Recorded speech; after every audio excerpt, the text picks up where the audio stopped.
ಅಯ್ಯೋ, ಏನೆಲ್ಲ ನಡೆದೋಯ್ತಲ್ಲ. ನಾನು ಯಾವುದೋ ಉದ್ದೇಶಕ್ಕೆ ಬಂದರೆ ಇನ್ನೇನೋ ಆಯ್ತಲ್ಲ. ಅವನು ಯಾರೋ ಬಂದು ನಂಗೆ ತಾಳಿ ಕಟ್ಬಿಟ್ಟು ಹೋಗ್ಬಿಟ್ನಲ್ಲ. ಈಗ ಏನು ಮಾಡಲಿ? ನನಗೇನು ಮಾಡ್ಬೇಕಂತಲೇ ಗೊತ್ತಾಗ್ತಿಲ್ವಲ್ಲ. ಇದನ್ನು ಮನೇಲಿ ಹೇಳ್ಕೊಳಕ್ಕೂ ಆಗಲ್ಲ. ಯಾರು ತಾಳಿ ಕಟ್ಟ ಅಂತ ಗೊತ್ತೂ ಇಲ್ಲ. ಅವನು ಹುಡ್ಕೊಂಡು ಹೋಗೋಕ್ಕಾಗುತ್ತಾ? ಯಾಕೆ ಈ ಥರ ನನ್ನ ಜೀವನ ಹಿಂಗೆ ಆಯ್ತಂತ ಒಂದು ಗೊತ್ತಾಗ್ತಿಲ್ಲಲ್ಲ. ಈಗ ಮನೆಗೆ ಹೆಂಗೆ ಹೋಗ್ಲಿ? ಯಾವ ಮುಖ ಇಟ್ಕೊಂಡು ಹೋಗ್ಲಿ? ಶಕ್ತಿ ಮಾಮನ ಜೊತೆ ಮದುವೆ ಆಗ್ತೀನಿ ಅಂತ ಎಷ್ಟು ಖುಷಿಯಾಗಿ ಶಾಪಿಂಗ್ ಎಲ್ಲ ಮಾಡ್ಕೊಂಡು ಎಷ್ಟು ಚೆನ್ನಾಗಿತ್ತು. ನಾನು ಇನ್ನೆಲ್ಲೂ ಮನೆ ಬಿಟ್ಟು ಹೋಗ್ಬೇಕಾಗಿಲ್ಲ. ನನ್ನ ಮಾಮ ಅಪ್ಪನ ಜೊತೆ ಇದ್ದಂಗೆ ಇರ್ತೀನಿ, ನಮ್ಮ ಮನೆಯವ್ರ ಜೊತೆನೇ ಇರ್ತೀನಿ ಅಂತ. ಆದರೆ ನನ್ನ ಹಣೆ ಬರ ನೋಡು, ಏನೋ ಮಾಡೋಕ್ಕೋಗಿ ಏನೋ ಆಯಿತು. ಈಗ ನಾನು ತಾಳಿ ಕಟ್ಟಿಸ್ಕೊಂಡು ಈ ಥರ ಅವ್ರ ಮುಂದೆ ಹೋದರೆ ಯಾರು ತಾಳಿ ಕಟ್ಟಿದ್ದು ಅಂತ ಕೇಳ್ತಾರೆ. ಎಲ್ಲಿಂದ ಹುಡ್ಕೊಂಬರ್ಲಿ ಆ ನನ್ನ ಮಗನ್ನ? ಇಲ್ಲ ಅಂದರೆ ಲವ್ ಮಾಡಿ ಓಡೋಗಿದ್ದಾಳೆ, ಅದಕ್ಕೇನೆ ಮದುವೆ ಮನೆ ಬಿಟ್ಟು ಹೋಗಿದ್ದಾಳೆ ಅನ್ಕೋತಾಳೆ. ಆದರೆ ಅಲ್ಲಿ ನಡೆದಿದ್ದೇ ಬೇರೆ. ಯಾರಿಗೆಪ್ಪ ಹೇಳೋದು? ಯಾಕೆ ನನ್ನ ಜೀವನ ಹಿಂಗಾಯಿತು? ನಾನು ಏನು ತಪ್ಪು ಮಾಡಿದ್ದೆ? ಸಾರಿ ಅಪ್ಪು, ನನ್ನಿಂದನೇ ಅಲ್ವೇನೆ ಇವತ್ತು ನಿನಗೆ ಸ್ಥಿತಿ ಬಂದಿದ್ದು. ಸಾರಿ ಕಣೆ, ನನಗೆ ಆ ಸ್ಥಿತಿಲಿ ಏನು ಮಾಡಬೇಕಂತ ಗೊತ್ತಿರಲಿಲ್ಲ ಕಣೆ. ನಿನ್ನನ್ನು ಬಿಟ್ಟು ಬೇರೆ ನನಗೆ ಇನ್ಯಾರೂ ದಿಕ್ಕಿರಲಿಲ್ಲ ಕಣೆ. ಅದಕ್ಕೋಸ್ಕರ ನಾನು ನಿನಗೆ ಫೋನ್ ಮಾಡಿದ್ದು. ಆದರೆ ಇವತ್ತು ನನ್ನಿಂದ ನಿನ್ನ ಲೈಫೇ ಆಗೋಯ್ತು ಕಣೆ. ಸಾರಿ ಕಣೆ ಅಪ್ಪು. ಇನ್ನೂ ನನಗೆ ಜೀವನ ಇದೆ ಅಂತ ನಿಂಗೆ ಅನಿಸುತ್ತೇನೆ ವಿದ್ಯಾ? ನೀನೇ ಹೇಳು. ಯಾವಾಗ ನನ್ನ ಕೊರಳಿಗೆ ತಾಳಿ ಬಿತ್ತೋ ಆವಾಗ ನನ್ನ ಜೀವನನೇ ಹಾಳಾಗೋಯ್ತು ಕಣೆ. ಇನ್ನೆಲ್ಲಿದೆಯಾ ನನ್ನ ಜೀವನ? ಇವಾಗ ನನಗೆ ಯಾವ ಮುಖ ಹೊತ್ಕೊಂಡು ಮನೆಯವ್ರ ಮುಂದೆ ಹೋಗ್ಲೇ ವಿದ್ಯಾ? ಈ ತಾಳಿ ಕೊಟ್ಟಿದ್ದು ಯಾರು ಅಂತ ಹೇಳಿದ್ರೆ ಏನಂತ ಹೇಳ್ಬೇಕೆ ನಾನು? ಯಾರು ಅಂತಾನೆ ಗೊತ್ತಿಲ್ಲ. ಅವನ ಪಾಡಿಗೆ ಅವ್ನು ಕಟ್ಬಿಟ್ಟು ಹೋಗ್ಬಿಟ್ಟ. ನಿನ್ನನ್ನು ಕಾಪಾಡಕ್ಕೆ ಬಂದ್ಬಿಟ್ಟು ನನ್ನ ಜೀವನ ಹಿಂಗಾಯ್ತಲ್ಲ. ಪರವಾಗಿಲ್ಲ, ನೀನು ಚೆನ್ನಾಗಿದೆಯಲ್ಲ. ಆದರೆ ನನ್ನ ಲೈಫೇ ಪ್ರಶ್ನಾರ್ಥಕ ಹೋಗಿ ಉಳ್ಕೊಂಡು ಬಿಡ್ತಲ್ಲ. ಏನು ಮಾಡೋದಂತ ಗೊತ್ತಾಗ್ತಿಲ್ಲ. ಈಗ ನಾನು ಹೇಗೆ ನನ್ನ ಮನೆಯವ್ರ ಮುಂದೆ ಹೋಗ್ಲಿ? ನನಗೆ ಅವ್ರು ಯಾರಾದರೂ ಮಾತಾಡ್ಸೋಕ್ಕೂ ಭಯ ಆಗ್ತಿದೆ ಕಣೆ. ಎಲ್ಲರೂ ಫೋನ್ ಮೇಲೆ ಫೋನ್ ಮಾಡ್ತಿದ್ದಾರೆ. ಏನು ಮಾಡ್ಬೇಕಂತಲೇ ಗೊತ್ತಾಗ್ತಿಲ್ವೇ? ಸಾರಿ ಕಣೆ, ನಾನು ಗೊತ್ತಲ್ವಾ ನನಗೆ ಯಾರೂ ಇಲ್ಲ, ನಾನು ಅನಾಥಾಶ್ರಮದಲ್ಲಿ ಬೆಳೆದಿರೋದು ಅಂತ. ಅದಕ್ಕೆ ಆ ಕಿಡಿಗೇಡಿಗಳು ನನ್ನ ಕಿಡ್ನಾಪ್ ಮಾಡಿ ಎಲ್ಲಿಗೋ ಕರ್ಕೊಂಡು ಹೋಗ್ಬೇಕಂತ ಪ್ಲಾನ್ ಮಾಡ್ಕೊಂಡಿದ್ರು ಕಣೆ. ನನಗೆ ಅವಾಗ ನನ್ನ ಬೇರೆ ಯಾರು ನೆನಪಾಗಲಿಲ್ಲ ಕಣೆ. ಅದಕ್ಕೇ ಅವರು ಯಾವ ಥರ ಅಂದರೆ ನಾನು ಕಿಡ್ನಾಪ್ ಮಾಡಿಬಿಟ್ಟು ನನ್ನ ಮದುವೆಯಾಗಿ ನನ್ನ ಹೆಂಡ್ತಿ ಅಂತ ತೊಗೊಂಡೋಗಿ ಎಲ್ಲಾದ್ರೂ ಮಾರಬೇಕಂತ ಅಂದ್ಕೊಂಡಿದ್ರು ಕಣೆ. ನನಗೆ ಗೊತ್ತಾಗಲಿಲ್ಲ. ಅದಕ್ಕೆ ನಿನ್ನ ನಂಬರ್ ಒಂದೇ ನನಗೆ ನೆನಪಿದ್ದಿದ್ದು. ಅದಕ್ಕೆ ನೀನು ಕಾಲ್ ಮಾಡಿದ್ದು. ಆದರೆ ನೀನು ನನ್ನನ್ನು ಕಾಪಾಡೋಕ್ಕೆ ಬಂದು ಅವನು ಯಾರೋ ಮಧ್ಯದಲ್ಲಿ ಬಂದು ನಿನಗೆ ತಾಳಿ ಕಟ್ಬಿಟ್ಟ. ಈಗ ಏನು ಮಾಡೋದಂತ ನನಗೂ ಒಂದು ಅರ್ಥ ಆಗ್ತಿಲ್ಲ ಕಣೆ. ಇದು ನಿನ್ನ ತಪ್ಪಲ್ಲ ಕಣೆ, ನನ್ನ ತಪ್ಪೆ. ನೀನು ಫೋನ್ ಮಾಡಿದಾಗ ಮನೇಲಿ ಯಾರಿಗೂ ತಿಳಿಸ್ದೆ ಓಡ್ ಬಂದಿದ್ದು ಮೊದಲನೇ ತಪ್ಪು. ಯಾರೋ ಅವನು ಗೊತ್ತಿಲ್ಲದೆ ಇರೋನ್ನ ನನ್ನ ಫ್ರೆಂಡು ಕಷ್ಟದಲ್ಲಿದ್ದಾಳೆ ಬನ್ನಿ ಹೆಲ್ಪ್ ಮಾಡಿ ಅಂತ ಕರೆದಿದ್ದು ಎರಡನೇ ತಪ್ಪು. ಈ ಎರಡು ತಪ್ಪುಗಳಿಗೆ ಈಗ ನಾನೇ ಅನುಭವಿಸ್ಬೇಕಾಗಿದೆ. ಸಾರಿ ಕಣೆ, ಪ್ಲೀಸ್. ಈಗ ನನ್ನಿಂದನೇ ತಪ್ಪಾಗಿದೆ. ಆದರೆ ನನಗೂ ಇದನ್ನು ಯಾವ ಥರ ಸರಿ ಮಾಡೋದಂತ ಗೊತ್ತಾಗಲಿಲ್ಲ. ನನಗೇನೋ ಅವಾಗ ಯಾರು ಗೊತ್ತಾಗಲಿಲ್ಲ. ಅದಕ್ಕೆ ನಿನಗೆ ಕಾಲ್ ಮಾಡಿದೆ. ನಂದು ತಪ್ಪೆ. ನಿನ್ನ ಮದುವೆ ಅನ್ನೋದನ್ನು ಮರೆತು ನಿನಗೆ ಕಾಲ್ ಮಾಡಿದ್ನಲ್ಲ. ನನ್ನನ್ನು ಸೇವ್ ಮಾಡೋಕ್ಕೆ ಬಂದು ಇವಾಗ ನಿನ್ನ ಜೀವನ ಈಗ ಆಯ್ತಲ್ಲ. ನನಗೂ ಏನು ಮಾಡಬೇಕಂತ ಗೊತ್ತಾಗ್ತಿಲ್ಲ ಕಣೆ. ಈಗ ಏನು ಮಾಡೋದಂತಾನೆ? ಸರಿ ಬಿಡೆ, ನೀನೇನು ಬೇಕಂತ ಮಾಡಿಲ್ಲಲ್ವಾ? ತೆಗಿಬಿಡು, ಹೋಗಿ ಕುತ್ಕೋ. ಹೋಗಿ. ನೀನು ನಿನ್ನೆಯಿಂದ ಅಳ್ತಾನೆ ಇದೆಯಲ್ಲ. ನನಗೆ ನಿನ್ನ ಮದುವೆ ಅನ್ನೋದು ಸಡನ್ನಾಗಿ ಮರ್ತೋಗ್ಬಿಡ್ತು ಕಣೆ. ಆ ಕಿಡ್ನಾಪರ್ಸಿಂದ ಒಂದು ಮೊಬೈಲ್ ಸಿಕ್ಕಿತ್ತು ಅಷ್ಟೇ. ಅವಾಗ ನನಗೆ ನೆನಪಾಗಿದ್ದು ನಿನ್ನ ನಂಬರ್ ಒಂದೇ ಕಣೆ. ಅದಕ್ಕೆ ನಿನಗೆ ಮಾಡಿದೆ. ಆದರೆ ಆ ಕಿಡ್ನಾಪರ್ಸಿಂದ ನನ್ನನ್ನು ಕಾಪಾಡೋಕ್ಕೆ ಬಂದೆ. ಕಾಪಾಡಿ ಕರ್ಕೊಂಬಂದೆ. ಆದರೆ ಅವ್ನು ಯಾಕೆ ನಿನ್ನ ಕುತ್ಕೊಂಡು ತಾಳಿ ಕಟ್ಟ? ಅವ್ನು ಬೇಕು ಅಂತಾನೆ ಕಟ್ಟಿದ್ನ? ನಿನ್ಗೆ ಗೊತ್ತಿತ್ತಾ ಅವನಿಗೆ? ನೀನೇನಾದರೂ ನೋಡಿದ್ಯಾ ಅವನ್ನ?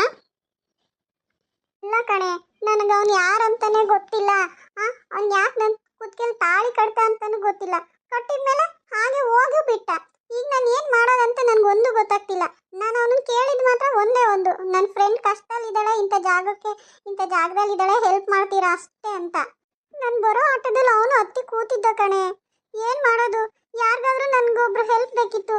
ಆ ಸಮಯದಲ್ಲಿ ಮನೆಗೆ ಯಾರಿಗೂ ಹೇಳೋಕ್ಕಾಗ್ತಿರ್ಲಿಲ್ಲ. ಅಣ್ಣಂದ್ರಿಗಾಗಲಿ ಮಾವಂಗಾಗಲಿ ಅಪ್ಪಾಜಿಗೆ ಯಾರಿಗೂ ಹೇಳೋಕ್ಕಾಗ್ತಿರ್ಲಿಲ್ಲ.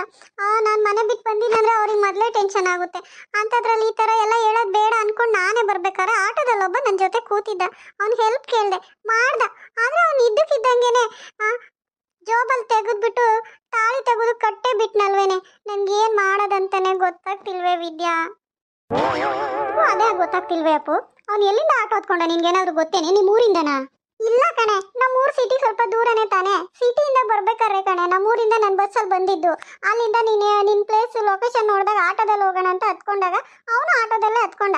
ನೋಡಂಕೆ ಒಳ್ಳೆ ಡೀಸೆಂಟ್ ಆಗಿದ್ದಾನೆ ಬಿಡು ಅಂತ ಕೇಳಿದೆ. ಆದ್ರೆ ಈ ತರ ಅನ್ಡೀಸೆಂಟ್ ಆಗಿ ವರ್ತಿಸ್ತಾನೆ ಅಂತ ಗೊತ್ತಿರ್ಲಿಲ್ಲ ಕಣೆ.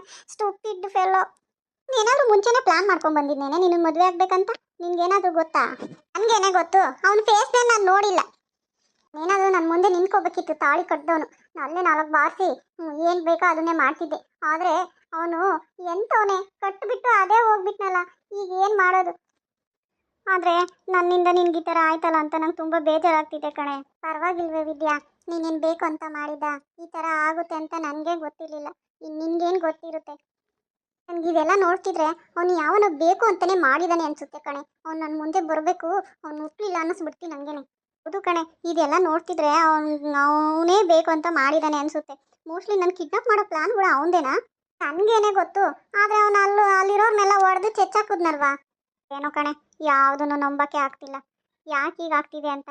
ಆದರೆ ಒಂದಂತೂ ನಿಜ ಹೇಳೆ, ನಿನಗೆ ನಿಮ್ಮ ಮಾವ ಅಂದರೆ ಇಷ್ಟ ತಾನೇ? ನಿಮ್ಮ ಮಾವನ ಮದುವೆ ಆಗ್ಬೇಕಂತ ತುಂಬ ಕನಸುಗಳನ್ನ ಕಟ್ಕೊಂಡಿದ್ದೆ ತಾನೇ? ಹ್ಞೂ ಕಣೆ, ನಂಗೆ ನಮ್ಮ ಮಾವ ಅಂದರೆ ತುಂಬ ಇಷ್ಟನೇ. ನಮ್ಮ ಮಾವನ ಮದುವೆ ಆಗ್ಬೇಕಂತ ತುಂಬ ಕನಸು ಕಟ್ಟಿದ್ದೆ ಕಣೆ. ಆದರೆ ಈಗ ನಾನು ಮನೆ ಬಿಟ್ಟು ಬಂದಿದ್ದೀನಿ. ಅಲ್ಲಿ ಏನಾಗಿದೆ ಅಂತಲೇ ನನಗೆ ಗೊತ್ತಿಲ್ಲ ಕಣೆ.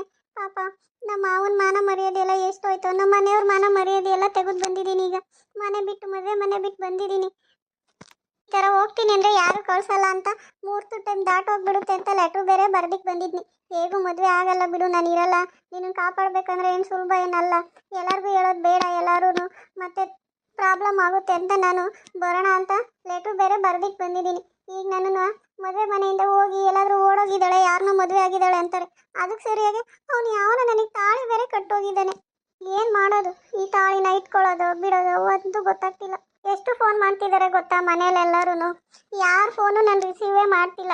ನಾನು ಇದೀನಂತ ಇಲ್ಲೇ ಇದೀನಂತ ಗೊತ್ತಿರುತ್ತೆ, ಬಂದೇ ಬರ್ತಾರೆ ನಮ್ಮ ಮಾವ ನನ್ನ ಹುಡ್ಕೊಂಡು. ಅವಾಗ ನೀನೇನೇ ಹೇಳೋದು? ಈ ತಾಳಿ ಇಟ್ಕೊಂಡು ಹೋಗೋಕ್ಕಾಗುತ್ತಾ? ಇಲ್ಲ ಕಿತ್ತು ಬಿಸಾಕ್ಲಾ? ಏನು ಮಾಡಲಿ? ಈ ತಾಳಿದೆ ನನಗೊಂದು ಸಮಸ್ಯೆ ಆಗಿಬಿಟ್ಟಿದೆ. ನೋಡೋಣ ಕಣೆ, ಅವ್ನ ಪಿಕ್ಕು ನಮಗೆ ನೆನಪಿದೆಯಲ್ಲ, ಅದೇ ಥರ ಏನಾದರೂ ಡ್ರಾ ಮಾಡಿ ಕಂಪ್ಯೂಟರಲ್ಲಿ ಡ್ರಾ ಮಾಡಿ ಒಂದು ಪಿಕ್ ತೆಗೆಯಣವಾ, ಅವ್ನು ಯಾವ ಥರ ಇರ್ತಾನೆ ಅಂತ ನಾವೇ ಹುಡ್ಕಾಡೋಣವಾ? ಎಲ್ಲಿ ಅಂತಲೇ ಹುಡುಕ್ತೀಯೇ? ಯಾರಂತ ಹುಡುಕ್ತೀಯೇ?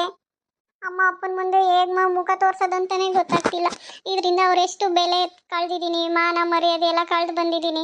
ಅದಕ್ಕೆ ಬೇರೆ ಸಾಲದಂತ ಲೆಟ್ರು ಬೇರೆ ಬರೆದಿಟ್ಟು ಬಂದಿದ್ದೀನಿ. ಊರಲ್ಲೆಲ್ಲ ಎಷ್ಟು ಅನ್ಕೋತಾಳೆ, ಯಾರು ಲವ್ ಮಾಡಿದ್ದಾಳೋ ಏನೋ ಅದಕ್ಕೆ ಮನೆ ಬಿಟ್ಟು ಹೋಗಿದ್ದಾಳೆ, ಇವರು ಹುಡುಗಿ ಒಪ್ಪಿಗೆ ಇಲ್ಲದೆ ಮದುವೆ ಮಾಡ್ತಿದ್ರೇನೋ ಅಂತ ಎಷ್ಟು ಆಡ್ಕೋತಾರೆ. ನನ್ನ ಹಿಂದೆ ಇಬ್ಬರು ನನ್ನ ತಂಗಿಯರಿದ್ದಾರೆ, ಅವ್ರ ಜೀವನ ಏನಾಗುತ್ತೆ?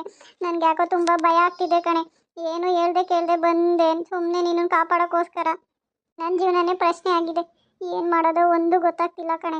ಸರಿ ಬಿಡೆ, ನಾನು ನೀನು ಇಬ್ಬರು ನೋಡಿದ್ದೀವಲ್ಲ, ನಾನೇ ಲ್ಯಾಪ್ಟಾಪಲ್ಲಿ ಅವ್ನ ಪಿಕ್ಚರು ಬರುತ್ತೇನೋ ನೋಡ್ತೀನಿ, ಟ್ರೈ ಮಾಡ್ತೀನಿ. ಅವ್ನು ಹೇಗಿದ್ದಾನೆ ಅಂತ ಒಂದು ಪಿಕ್ ಕಾರ್ಡ್ ತೆಗಿಯೋಕ್ಕೆ ಟ್ರೈ ಮಾಡ್ತೀನಿ ಕಣೆ.